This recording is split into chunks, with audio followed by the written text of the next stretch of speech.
யாரெல்லாம் கடனால் கஷ்டப்படுவார்கள்? கடன் தீர என்ன பரிகாரம் செய்யலாம்?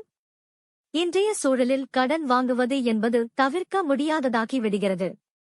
அவசர தேவைக்காக கடன் வாங்குபவர்களை விட ஆடம்பரமான வாழ்க்கை வாழ வேண்டும் என்பதற்காக கடன் வாங்கியே பலரும் பிரச்சனையில் சிக்கிக் கொள்கிறார்கள். கடன் என்பது மனிதர்களிடம் வாங்குவது மட்டுமல்ல, வங்கியில், நிதி நிறுவனங்கள் போன்ற பலவற்றிலும் கடன் வாங்கிவிட்டு அதை திருப்பி செலுத்த முடியாமல் அதிகமானவர்கள் அவதிப்படுகிறார்கள். யாரெல்லாம் கடனால் கஷ்டப்படுவார்கள்? கடன் தீர என்ன பரிகாரம் செய்யலாம்? கடன் பிரச்சனை எதனால் ஏற்படுகிறது? நம்முடைய ஜாதகத்தில் என்ன பிரச்சனை என்பதை முதலில் தெரிந்து கொள்ள வேண்டும். இந்த கடன் பிரச்சனைகள் தீருவதற்கு சில எளிய பரிகாரங்களை தொடர்ந்து செய்து வந்தாலே அதிலிருந்து விடுபட முடியும். என்ன பரிகாரம் செய்தால் கடன் பிரச்சனையில் இருந்து விடுபடலாம் என்பதை தெரிந்து கொள்ளலாம். கடன் பிரச்சனை. கடன் என்பது இன்றைய காலகட்டத்தில் பெரும்பாலானவர்களுக்கும் இருக்கும் பெரிய பிரச்சனையாக இருந்து வருகிறது.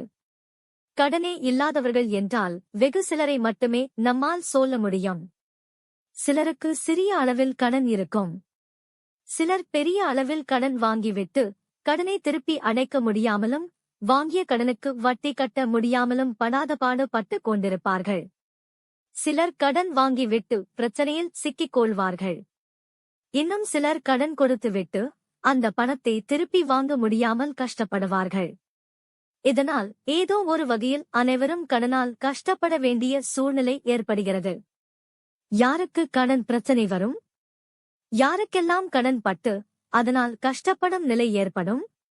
அந்த கடனில் இருந்து விடும் நிலை யாருக்கெல்லாம் ஏற்படும் என்பதை அவர்களுடைய ஜாதக அமைப்பை வைத்தே தெரிந்து கொள்ளலாம்.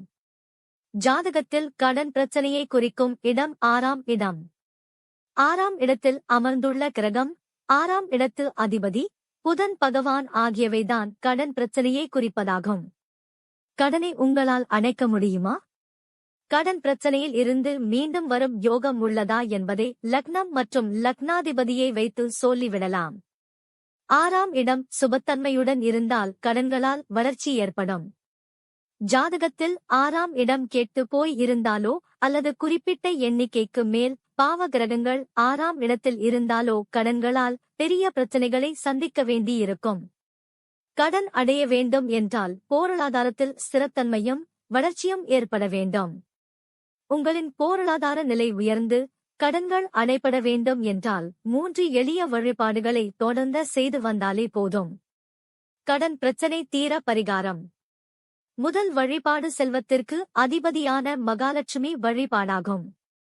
தினமும் வீட்டில் குபேர நேரம் என சொல்லக்கூடிய மாலை 6:30 மணிக்கு மேல் வீட்டில் உள்ள மகாலட்சுமி படத்திற்கு மல்லிகை, தாமரை மலர்கள் சூட்டி நெய் விளக்கேற்றி வைத்து வழிபட வேண்டும்.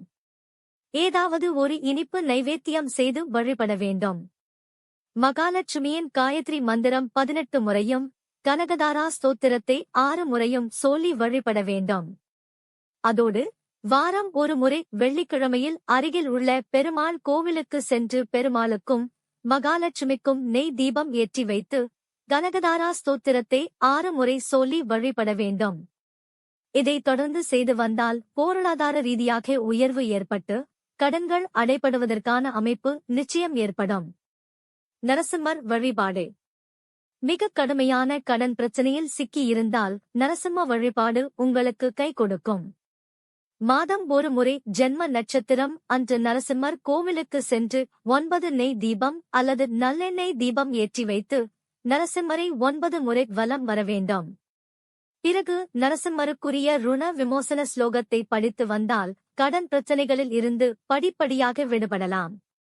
தான தர்ம பரிகாரம். பொதுவாக கடன் சார்ந்த பிரச்சனைகளுக்கு கர்மாக்களும் ஒரு காரணமாக அமைகிறது.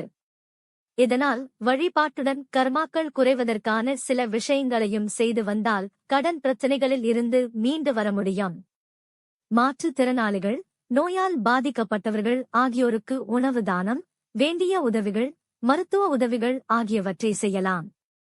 பசு மாட்டிற்கு தேவை மாட்டுத் தீவனம் போன்றவற்றை வாங்கிக் கொடுப்பது, பசுவிற்கு வாழைப்பழம் கொடுப்பது ஆகியவற்றை செய்து வந்தால் நல்ல பலன் கிடைக்கும்.